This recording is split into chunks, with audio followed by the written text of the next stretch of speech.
Hello AmericansChannel. This video is made by free videos from Storyblocks, and these images and video we use just for explanation, and it's free use also. Lydia wore the ring on her finger for 25 years, feeling a strong bond with her mother every time she looked at it.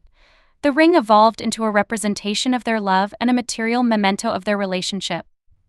One day Lydia decided to bring her prized ring to the neighborhood jeweler Mr. Reynolds for a minor repair. Mr. Reynolds turned the ring over and looked at it closely with a magnifying glass as he carefully studied it. He did so with a bewildered expression on his face and a furrowed brow. He looked up at Lydia and said, "I'm sorry, but this ring shouldn't be in your possession. It's not meant for you to have." Jeweler drops a big revelation after seeing this woman's ring that she has worn for 25 years. Lydia was in utter disbelief. She described how her mother's priceless ring had broken and hoped Mr. Reynolds could mend it. However, Mr.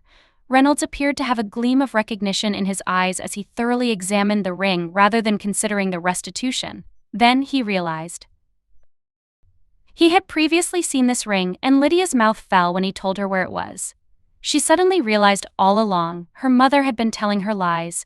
She found it hard to accept, yet it was clear that the jeweler was telling the truth, without a shadow of a doubt. What, though, did the jeweler tell Lydia? What could he have revealed to her? What was the real meaning of the ring, and how would it upend Lydia's life? Lydia and John are now a happy couple.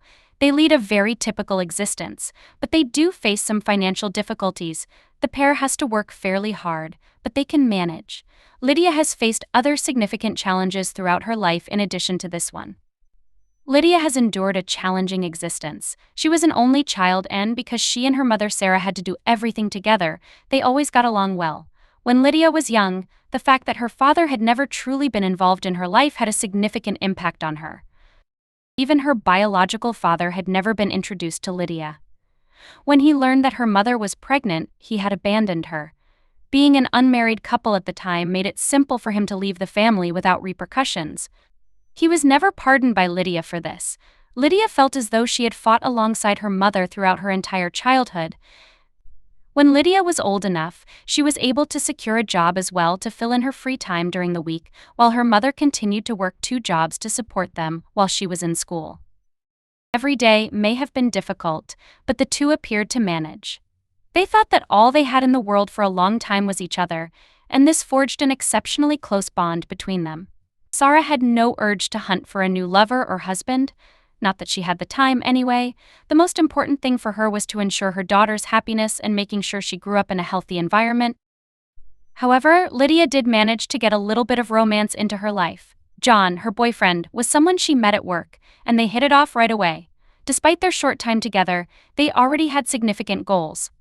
But they were about to face a significant relationship test.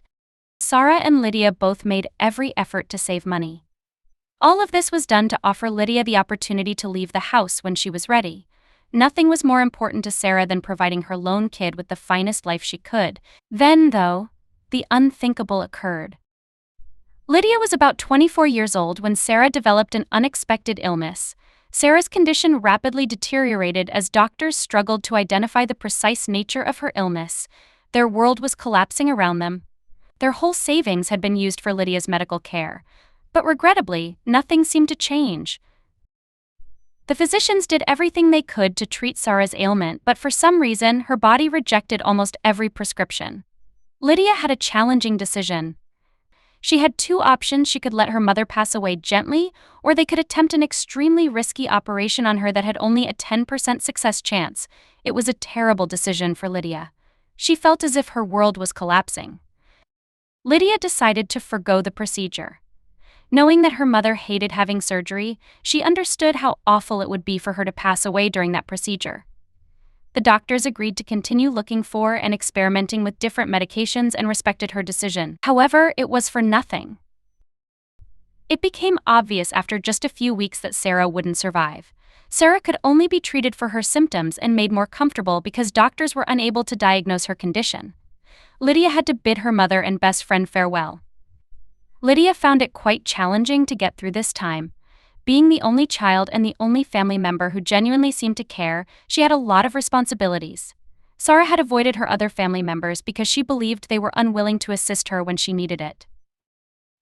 It was a miracle Lydia didn't crumble under the pressure with all that was on her shoulders. She received a great deal of assistance from her boyfriend John, which is the major reason she was able to survive. They became even more intimate because he had been there during the entire process. His presence gave Lydia strength every day. The path was long, but thanks to him she advanced step by step. There were numerous tasks to be completed in the wake of her mother's death. The first thing that needed to be planned was the funeral. There wasn't much of a crowd, and it was a somber farewell. When Sarah's sister saw her in the open casket, she said something that would get a lot of attention. The absence of Sarah's signature ring was observed by Sarah's sister. In the chaos, Lydia had not even given this a thought, but it was too late to even try to look for it anymore. It didn't seem that significant in the larger scheme of things. Lydia had no idea how mistaken she would be in this regard. In fact, no one could have imagined how important this oversight would take in the young woman's life. Fortunately for Sarah, the other family members stepped in to stop Sarah's sister from making a huge deal out of the fact that she wasn't wearing the ring. They understood how pointless it was to argue over something so trivial on such a depressing day. Although Lydia was pleased that her family members supported her, she didn't feel much better about that particular day as a result. Despite the somber circumstances, Lydia was able to say her mother's final goodbyes in a fulfilling manner. She was still upset about everything, but she was beginning to accept it a little bit. She was not, however, ready for everything that would follow. Nothing could have prepared her for what lay ahead. The inheritance was the next significant matter that needed to be handled after the funeral. Sarah was not wealthy in the least, and she had specified in writing that Lydia would inherit everything from her before she passed away. This made things much simpler for Lydia. But there was something that stuck in her mind. It may seem like a detail, but it was very important to her. Lydia had one thing she wanted to find, though. She was still thinking about the burial attendant's remark concerning her mother's ring. Since then, Lydia had known she had to find it because it was likely the object with the greatest emotional significance to her. Sarah wore it every day for many years. Anyone who knew Sarah knew how important this ring was to her. But unfortunately, ending it, though, was proving to be more of a hassle than a blessing. Lydia searched every possible place under the sofa, in Sarah's bed, even by calling the hospital to see whether they had it stashed away, but in vain. Finding the ring would be next to impossible as long as Sarah's items were still stuffed throughout the house. So she decided to sell some items. Sarah only rented a home, she didn't own one. And she had hardly any savings, less even than Lydia had anticipated. All of Sarah's money was either already in Lydia and Lydia's pocket helping her move out, or was being used to pay for all of the care she needed in her final weeks. Older belongings like tattered clothing and furnishings that remained on the property were frequently donated to charity shops. Most of it was unnecessary for Lydia. She did discover a few things she wished to retain and that held some sentimental significance. She persevered in her urgent search for the ring. She finally located it. Lydia understood the significance of this ring. Her mother had always said that she had taken it as a little child. Sarah reportedly worked as a home cleaner for clients when she was just 12 years old. She earned a small amount of money as a result, which she used to support her family. Sarah enjoyed spending time with the majority of the homeowners she worked for, since they were so friendly to her. But it appeared like one of the women who worked for her was continually being incredibly cruel to Sarah for no apparent reason, and not just through her words. Every time Sarah did something that didn't satisfy her, she used to strike her. Sarah was unable to leave at the moment, thus the situation persisted for a few months. She needed the money badly and had no other houses to work at. But Sarah the child began to feel the effects of this treatment. She started to dislike going to work and would frequently try to avoid being in the same room as her supervisor. Little Sarah found it exhausting to always be on the lookout for the lady, try to avoid her, and still perform well so she wouldn't get disciplined. But throughout it all, Sarah was continuously hunting for new jobs or cleaning assignments. The only thing that mattered to her was getting out of this nightmare. Sarah swiftly left her position after finding another home to work in, but not before stealing a ring she had discovered on her last day. She did it as a small form of retaliation. When Lydia was younger, she had always believed this tale to be true and had adored it. She now viewed her mother as a fearless badass as a result of it. She had always aspired to emulate that example. Lydia would be wearing the ring as a memento of her mother, just as Sarah had worn it with pride as a recall of a time she stood up for herself. Nearly every other item she concealed from Sarah either vanished into drawers or the shed, or was eventually sold. But Lydia would soon learn that this was not the complete tale. Lydia adored and admired her mother. In her eyes, she was the example of the person she dreamed of becoming. Even while Lydia adored the ring's tale, she had always found it to be a little unbelievable. Particularly when she gave it more thought. She never imagined her mother to be the kind to break the law or steal anything. Something didn't seem to add up. Because Lydia had only ever known Sarah as a mother, it was not at all surprising to suppose that Sarah might have been quite different before becoming a mother. Lydia made the decision to avoid giving it much thought. But the truth can never truly be kept a secret, and Lydia would soon get an unexpected revelation. Lydia needed to continue living her life. Despite all her sadness, she couldn't shut herself away in mourning and put her life on hold. She was lucky to still have John. Although their romance peaked during the most unfortunate moment possible, they did manage to stay together and only got closer as a result of everything Lydia had to go through. Closer in a variety of ways. The couple welcomed Sammy, their first child, an adorable little boy, less than a year after Sarah went away. The pain of losing her mother was, by far, one of the most difficult trials she had to endure. But Lydia quickly realized that the greatest way to successfully fill the emptiness her mother left was by having a child. Before becoming pregnant, she tried a lot of less healthful stuff. In the early months following her mother's death, Lydia had started drinking. It was quickly growing into a major issue for her because, at the moment, it seemed to be the only way for her to escape her thoughts. For a while, John became extremely concerned about the circumstances.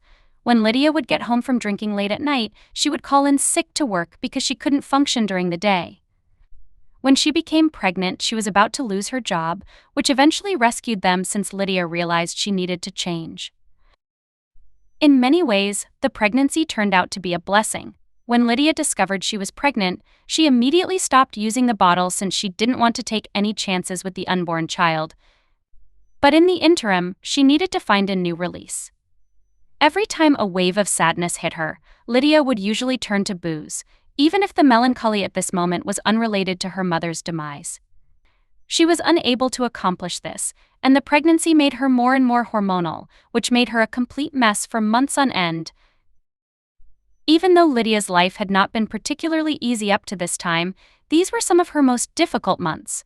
However, after the couple's child was born, things began to turn around for them.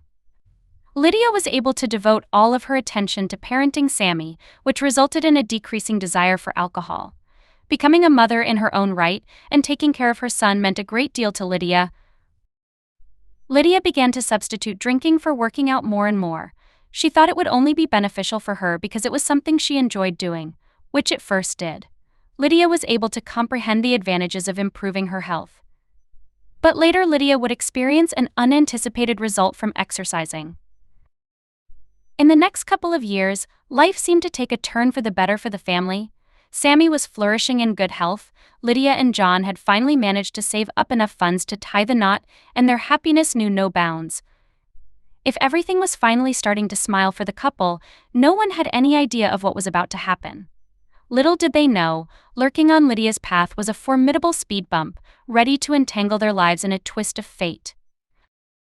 After countless years, Sammy had finally matured and was poised to embark on an independent journey beyond the confines of home. Lydia, consumed by a mixture of apprehension and anticipation, braced herself for the unknown. Caring for Sammy had been her raison d'etre, and now, on the precipice of this monumental shift, she couldn't help but fear the unpredictable allure of what lay ahead. To clear her mind and embrace a healthy lifestyle, Lydia made a habit of going for a jog that afternoon, just like she often did. At her age, she was proud of being in relatively good shape, especially when reminiscing about her past alcohol-filled days. With every step she took, she found solace in the present moment, appreciating how far she had come. However, with her head firmly in the clouds, lost in introspection, she failed to notice that her focus on the path was starting to waver. On her adventurous stroll along the path, she suddenly stumbled upon a twig that had detached from a majestic tree and now lay innocently in her way. Time seemed to slow down as Lydia, fueled by her quick reflexes, instinctively extended her hand to soften the impact of the fall. While she thankfully managed to protect herself from any immediate harm, she couldn't help but feel a rush of apprehension as she glanced around, sensing that something unsettling awaited her next move. Her mother's ring had shattered. It still clung to her finger, a fractured relic of 25 years. Lydia's eyes welled with tears as she resolved to race back home, a sense of urgency gripping her every step. For Lydia, the ring represented her mother, whom she had carried with her every day since she left. If Lydia thought the situation was already desperate, she had no idea that this ring would now change her life. Desperate for a solution, she turned to John, the master of fixing anything that had broken down in their house. Little did she know, this time he hesitated. Something so precious to Lydia's heart, he wasn't willing to risk it. Instead, he whispered a mysterious suggestion: take it to a jeweler, see what magic they can weave. That same afternoon, Lydia promptly made her way into town. With a quick call to the jewelry store beforehand, she was reassured that they could effortlessly mend the broken ring without charging her a fortune. Part of her was beginning to think that maybe everything would turn out all right. However, what the jeweler revealed upon examining the ring took Lydia completely by surprise. Lydia and John resided in a quaint town, the very town where Lydia and her mother had spent their entire lives and where their paths intersected. Within this town there existed a solitary jeweler, a fixture of Lydia's existence since she could remember, perhaps even longer. Surprisingly, Lydia had never ventured into the realm of this establishment. Yet, in a sudden epiphany, she comprehended the reason behind this inexplicable avoidance. In Lydia's recollection, there was a vivid memory of her mother's steadfast prohibition against entering the jewelry shop when she was young.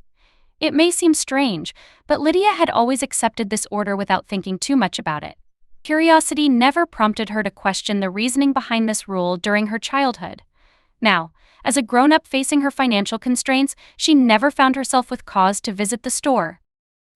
As Lydia stepped into the store, she found herself the sole customer. The jeweler greeted her warmly, his smile contagious. Kindly, she recounted the unfortunate incident and handed over the ring. An intrigued expression crossed the jeweler's face upon seeing it, and he announced that he had encountered a ring of its kind in the past, though its origin remained a mystery to him. Lydia recounted how she acquired the ring and the questionable origin her mother claimed. However, as she mentioned the age her mother purportedly pilfered it from her employer, the jeweler abruptly interrupted, refuting the story's plausibility. The young woman was shocked. On the one hand, a stranger had contradicted her about her mother, but on the other, he had confirmed a doubt she had always had about this tale.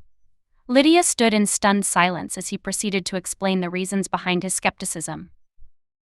According to the story Sarah told her daughter when she was younger, it implied that her mother had taken the ring in 1952. However, the techniques employed to create this ring were not used until after 1968.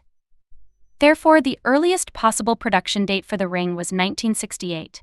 Lydia was left astounded by the revelation. She was completely lost and didn't know what to think anymore. The jeweler enthusiastically elaborated on the ring, presenting Lydia with an array of compelling evidence that disproved its connection to the supposed period. However, while recounting his tale, a moment of realization seized him, causing him to abruptly fall silent. His eyes widened with newfound understanding, propelling him to hurriedly search for something. Swiftly, he ventured into the recesses of the storage area, retrieving a time-worn tome. It unveiled itself as a vintage inventory, showcasing the assortment of merchandise available at its establishment. However, the catalog hailed from the year 1968. With intrigue, he perused a handful of pages before presenting the book to Lydia. The sight that graced her eyes left her utterly astonished. The ring belonged to her mother. But how was this possible?